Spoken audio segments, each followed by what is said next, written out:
Hello, I'm Professor Rad, and today we're going to talk about subtracting signed numbers, specifically using a number line. So when we first talked about how to add signed numbers, we used a number line as a way to visualize that operation. So we're going to do the same thing with subtraction. One of the key things about subtraction to remember is that subtraction and addition are opposites. So that's going to come into play when we go to use our number line. If I were adding instead of subtracting here, if I was adding -4 and -7, I would start at -4, and then because the 7 is negative, I would go to the left 7 places.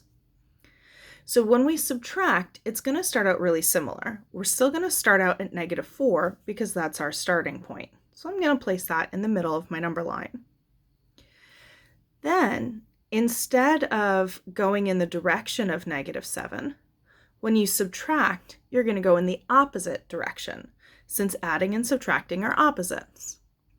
So, -7 normally means go left. So I want to do the opposite. I want to go to the right 7 places. So I'm going to count 1, 2, 3, 4, 5, 6, 7, and that's where I end up. Now I just have to figure out where that is. So if this is -4, this would be 3, -2, -1, 0, 1, 2, 3, and 4. So it looks like I end up at +3. Let's do a couple more examples of subtracting signed numbers. In this case, we're looking at a -4 minus a +7. So I'm starting at -4. And let me just mark out my number line now while I can. So this would be 5, -6, 8, 10, 12. And coming back this way, 3, 2, 0, 2, and 4. Okay, so I'm going to start at -7, and since I'm subtracting, I'm going to go the opposite direction of +7. So +7 normally means to the right, so the opposite will be to the left.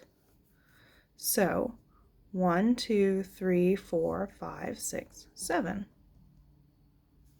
So it looks like I'm ending up at -11. Let's do one more.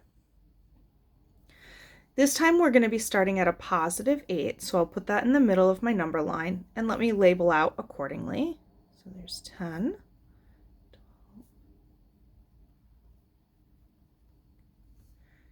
and counting down, 6, 4, 2, 0. Okay, great. So I'm going to start out at 8. And then I'm going to go in the opposite direction of a +12. So since 12 is positive, the opposite would be going left. So I'm going to go to the left 12 spaces. 1, 2, 3, 4, 5, 6, 7. I ran out of room, so I'm just going to extend my number line a little bit. That's fine, that can happen. -2. Okay, let's try that again. So we start out at 8 and we're going to go to the left 12 spaces. 1, 2, 3, 4, 5, 6, 7, 8, 9, 10, 11. Ooh, 12. I thought I was going to run out of room again. So it looks like if I have 8 and I subtract 12, I end up at -4. So that's going to wrap it up for this video. We've got some visualizations of using subtraction on a number line. In our next video, we're going to talk about how you can think about subtraction of integers in terms of money, in terms of financial stuff. So if you found that an easier way to think about addition, you might also find it an easier way to think about subtraction. So I'm looking forward to seeing you in the next video. In the meantime, have a wonderful day.